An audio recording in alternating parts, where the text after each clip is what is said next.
Night for Donald Trump and the country. The Dan York State of Mind program is brought to you in part by Lookout Rhode Island and Takeo Comfort Solutions. Good evening. If you're watching the program at 7:30, you might be gearing up for the president's address tonight. If you're watching this at midnight, you may have already seen it, and we'll have post commentary on it a little bit later on. Don't tell anybody, but we record this program in the early afternoon on a daily basis. And sometimes the timing is a little bit of a, you got to work it a little bit. But thanks for tuning in to my State of Mind. Tonight, Justin Katz from the Ocean State Current. Justin is one of the few conservative bloggers / opiners / analysts / researchers that we have here in Southern New England. And if he's not careful, he's going to be an every other night guest here on this program, because he's going to whack me for a guest that we had on last week, which is fine. I'm begging for at least a more conservative or warmer Trump touch on this program, so I'd stay tuned for this one. Unfortunately, Justin's a really nice guy, so I don't know how much I can draw out of him, but he's not happy. All right, we'll come to him momentarily. Let's go to the rundown and see what's happening. So, headlines for this evening. The Trump watch is on. It shall be interesting when the announcement comes. The President of the United States, and he comes down into the chamber for the first time. Now, will he talk about this being a not so great place? The state of the United States, the state of America is what? I don't know what kind of line he'll fill in there, but here's the preview that we had from CBS. President Trump is working on last-minute preps ahead of his first joint address to Congress, but he told Fox News' Fox and Friends that he's ready. Brian, all I can do is speak from the heart and say what I want to do. The president is proposing a budget with a 10% increase in defense spending. That money will come from budget cuts to government agencies such as the EPA and the State Department, and a large reduction in foreign aid. All we did was take his policies, turn it into a budget, and that's what you've got. But Democratic leaders are already arguing that the president's priorities are wrong. To increase defense by such a large amount and then cut the very programs that help middle-class Americans seems to me to be just totally wrong and out of whack. President Trump will have an uphill battle getting another one of his legislative priorities through Congress, the repeal and replacement of the Affordable Care Act. I believe the odds are very high. We will keep the ACA. Republican lawmakers have been hearing from angry voters who are worried about losing their health care, and President Trump acknowledged how tough it is to fix the health care system. You know, healthcare is a very complex subject. If you do this, it affects 9 different things. If you do that, it affects 15 different things. President Trump says also he'll lay out a case for his immigration policies. Yeah, I find it fascinating what's going on with the Affordable Care Act, which I'm going to continue to call the Affordable Care Act, because I think the more you call it Obamacare, the more divisive it becomes. Legacy is one thing, getting the job done for America is another. You know, Donald Trump has been keep it simple stupid with the idea that he can repair and replace, that it's just a disgrace, it's ridiculous, it's awful, it is, you name the superlative, he's labeled the Affordable Care Act or Obamacare with it. But you know what? He doesn't have a clue right now as to how he's going to fix it. And that's why he's now talking about how complicated it is. And between he and Republican leadership, it's going to be a while before they do. And by the way, tax cuts that he promised are coming behind changes to the Affordable Care Act. So don't hold your breath. But, you know, we'll see. Coming up, we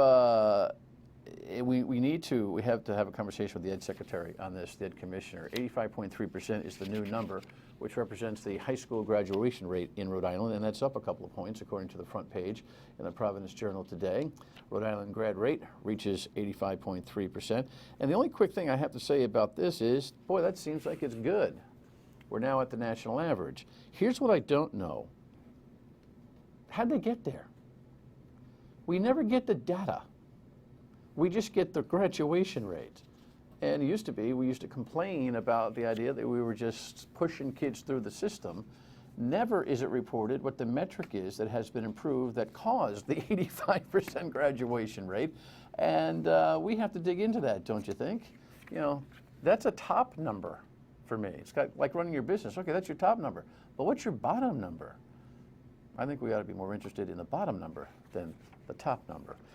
This is really disturbing. You know, I have instincts sometimes that when a threat like this comes, you ought to just ignore it. But when it comes systemically, you can't. Here's the headline in the WPR.com website world, and then National Public Radio has a headline as well. I mean, this is all over the place. We're just kind of spreading it around a little bit. Bomb threats made against Jewish communities in 11 states.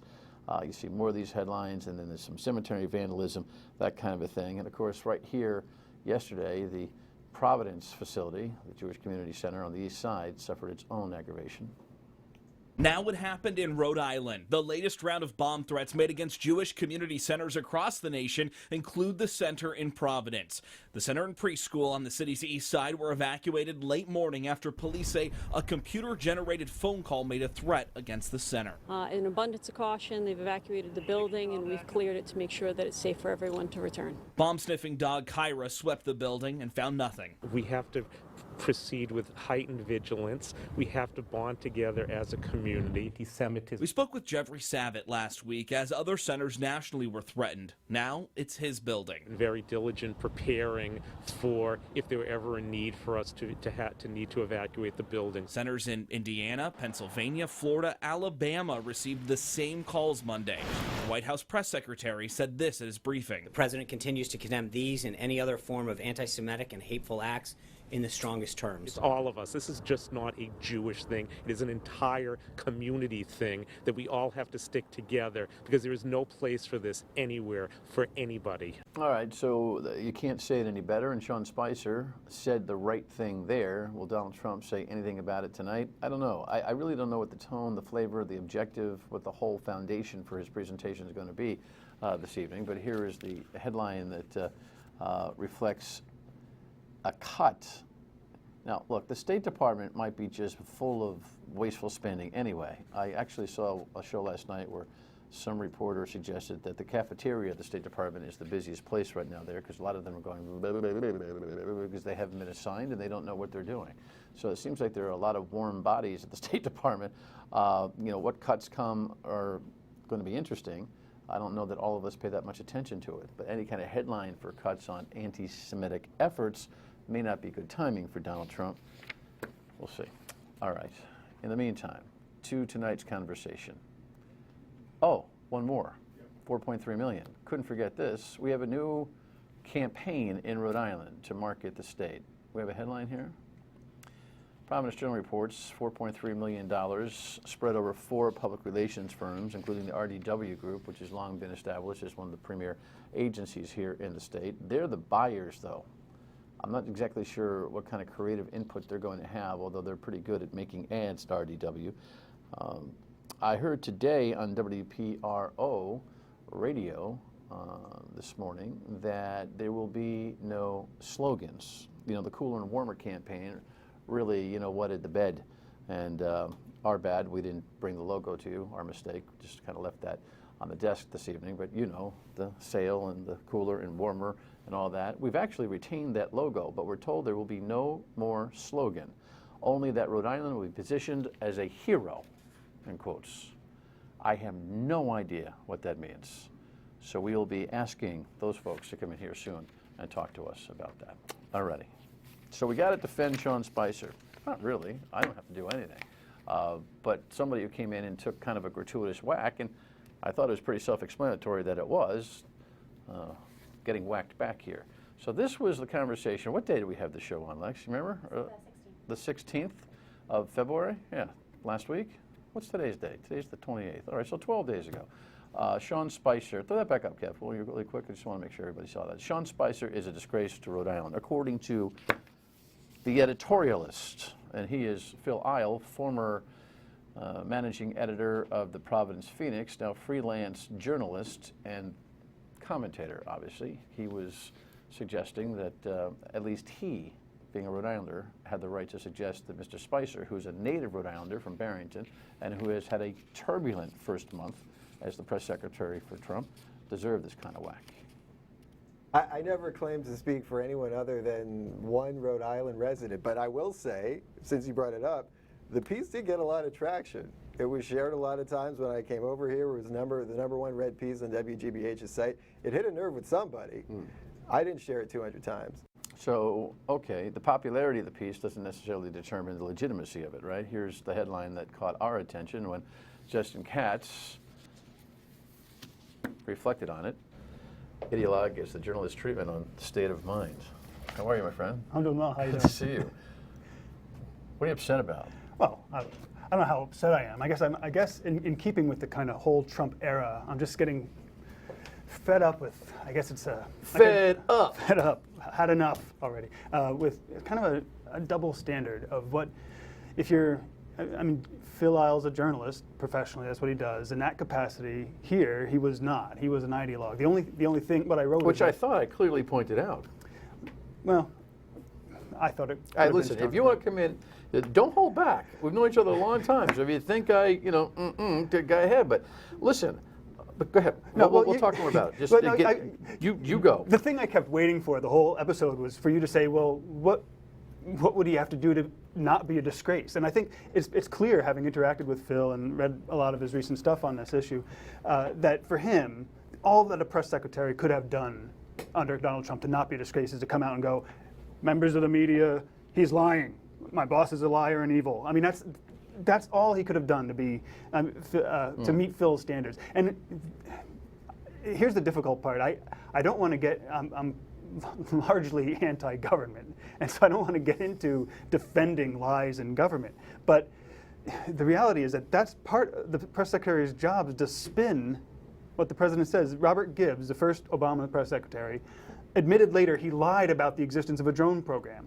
Jay Carney, the second one, he lied about if you like your doctor, you can keep your doctor. Josh Earnest was all about most transparent president in the history of the universe, which ought to be something Phil Eil would be especially upset about. This is what they do, and normally, the game is for the media to catch them, get them right up to the edge of embarrassment, and then the other side gets to go har har har. He can't say the truth. That's what we normally do, but here, a crowd size, that's the end of the world, and the guy's a disgrace. I mean, having kind of moved up the ranks from unknown letter to the editor, writer, and blogger to actually being on shows like this sometimes, I think sometimes people who get involved in this line of work forget that these are real people. I guess also local issues in Tiverton I have. I wonder what somebody like Sean Spicer or his family or people he knows around here feel like when they see a disgrace to Rhode Island on such slender ground. Yeah, well, we'll talk more about this because I'm not so sure that I was seconding the motion. In fact, I pretty much know that I wasn't. Although I think Spicer there's been a slight improvement, but I think at the beginning he showed that he was way over his head. So that was my predisposition. An embarrassment to Rhode Island, I kind of, took that with a grain of salt myself. But back to Justin on this and a couple other things that are going on because he's got thoughts on all of that. Hey, Card Valet is a brand new app for Navigant Credit Union. Let me cheat and look at some notes. You can pay your bills, deposit checks, transfer money, set limits on your spending, use Apple or Samsung Pay, send and receive cash through texts. It's all there on one little app. You won't believe the kind of sophistication with which you can track your checking, savings account, whatever, via your debit card action, your credit card action at Navigant Credit Union. Federally insured by the NCUA, helping members enjoy life's journey since 1915. Navigant Credit Union. Check it out. Be right back. Would you quit? Would you quit if you were asked to? It's not a question of quit. I can't. I don't think any communicator worth their salt can go out and tell a lie.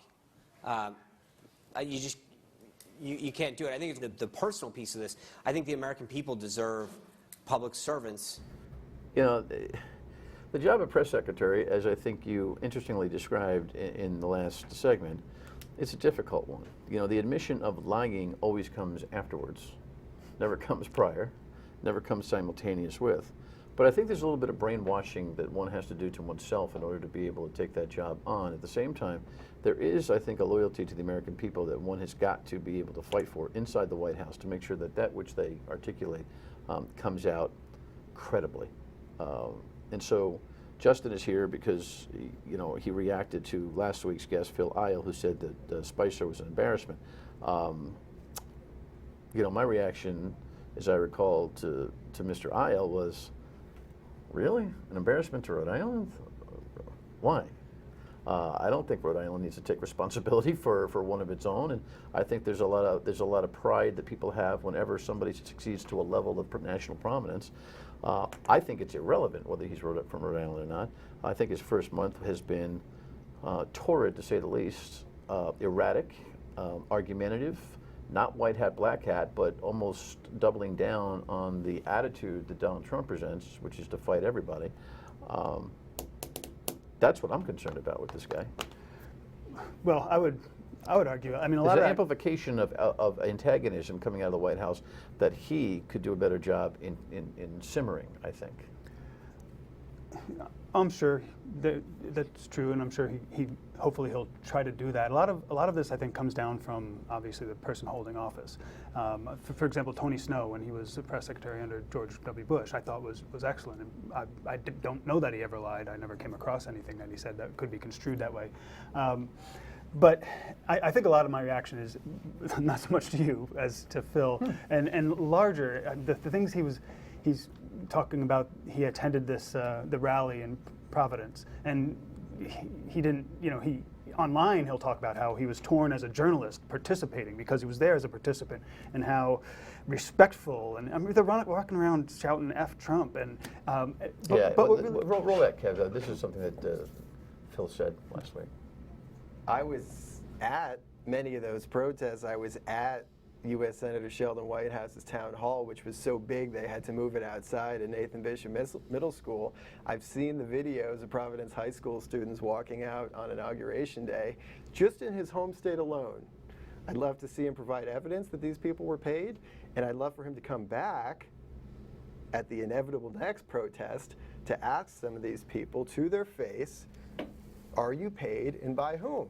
Right, so that was the allegation from the Trump administration. Yeah, and honestly, I've seen plenty of evidence, and having researched some of these organizations behind these sorts of events, to suggest that there is a paid dynamic. Can they get people to go out for free? Sure, obviously. Any group can do that. That's part of what you're paid to do. But when lines like that really dig at me, because the thing that really struck me at the first anti-Trump rally in Providence, which I think was the day after the election, or maybe even that day, as some of the speakers, for example, Mike Araujo, who's with Jobs with Justice, gets up and he says, white people betrayed America. And he pointed to the State House and said, comrades, are we going to tear this mother effer down? And that gets that's respectful. That gets the journalists in the state didn't find that amazing. Another one just strikes me in the same vein. We've got a governor who has every year a contest for school children that boys are not allowed to enter. Amen. I mean, it drives me crazy. I just wish opined on that. I can't tell you how many times. Yeah. No, I get it. And then, especially after Obama, where we keep every day there's a scandal with Trump, right? Today it's that Kellyanne Conway kneeled on a couch in the Oval Office, and it broke decorum. That's the scandal today. I mean, I don't know if Democrats really want to talk about women kneeling in the Oval Office, or maybe journalists are just surprised that somebody else is doing a kneeling in the Oval Office. But that's the attitude we're getting now. Every day it's a scandal. Under Obama, we were IRS targeting political opponents, Department of Justice running guns to Mexico. He lied about Benghazi and locked a guy up over it. He assassinated American citizens overseas. He spied on journalists. That's not even including that's just the Banana Republic stuff. And now we're going to be upset about little comments and whether one of his people says something jokingly about Ivanka Trump's products and how people should buy them. That's a scandal. I think you can see my frustration here. But and it's especially frustrating for me because I'm not naturally pro-Trump, but we talked during the election. I was essentially never Trump at that point. I always hated Donald Trump growing up in the New York City news media market, and I always hated that the people bought his shtick on The Apprentice. But it's just to the point that we have to ratchet this all down and have standards. I will say, since you're letting me run, I will say I liked Phil is handing out now copies of pocket copies of the Constitution, which is a very Tea Party thing. So if the experience of Donald Trump can get the left to bring back some standards and the Constitution, I think we're in great shape, no matter what he does policy-wise. Yeah, well, I'll tell you one thing. It's one thing to hand out copies of the Constitution. It's another thing to read it. Yeah. Well, he's a well-word guy, I'm sure. I'm not talking about Phil. I'm talking about the people he's handing it out to. Phil wouldn't join you, by the way. He turned down I don't have any idea why any journalist or opiner in this community who has something provocative to say can't defend it when someone else says, hey, I'd like to take you on. That's no fun. Final few thoughts from Justin on plenty of issues when we come back. Stay with us. You know, you should come back early and often. One of the things I find difficult is that it's very, very hard for me to get commentary, not for the sake of it, but as news cycles and news events roll through, to get a more bullish Trump perspective on this program. I've never had it. I agree with you that we got to be careful not to let the runaway train of never Trumpishness blemish our objectivity in thinking about the things that are happening, because he's going to get some things right, they all do. And we have to be ready to say that when it comes. You know, I think the Russian thing lingers. I think the financial stuff and the lack of transparency there lingers, and I think is set an underbelly of serious discontent amongst the media for the kind of truth-seeking that we're looking for. But that list of things you have for Barack Obama cumulatively, seemingly, and I wouldn't argue with you, are probably true, are true. It's just that it's been a lot of Trump, bombastic disposition that I think impacts the way we look at this whole situation. And I think the bombast is a serious problem. I really do. Right, but there's a huge danger here. I don't think a lot of the people who oppose Donald Trump realize how liberating it is. And I can say this as a Rhode Island conservative. It's very liberating when you know from the get-go that you're evil whatever you do. At that point, okay, you know, I don't have to consider those people when I make my decisions, because I could raise orphan puppies and I'd still be bad, you know. So when that attack is so constant, you free up the person you're trying to restrain. And it's gotten, I mean, it's spread so far. I want to make sure it's understood. It's not just Phil. It's spread so far that Ian Donis of Rhode Island Public Radio is tweeting headlines from the Providence Journal as if he can't believe how much like an anti-Trump tabloid it's become. And that's, people aren't going to be informed. They'll learn a false narrative, and they won't make good decisions, and it won't restrain the people that need restraining. No, you make a very sophisticated point. Did you get that? I'm sure you did if you were on the couch dozing. You know, Justin's point is if you solidify the built-in opposition, then the president won't work to change the opposition.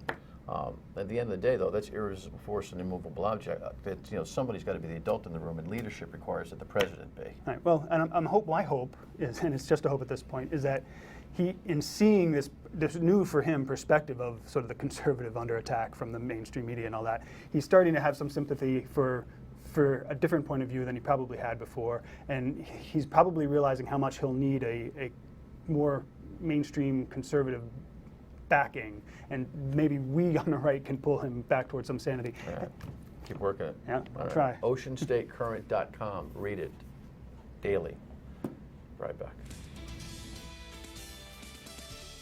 This recent uptick in threats and bothersome behavior for Jewish community centers and schools throughout the country certainly is problematic, and tomorrow we'll touch on that with some local folks who are in the center of that unfortunate firestorm from the Jewish Community Center here, I believe, and at least a local rabbi and a spokesperson or two to tackle that. We'll see you on the radio at 3 on WPRO, and of course we'll reflect on the president's presentation, his first State of the State, State of the Union, State of something.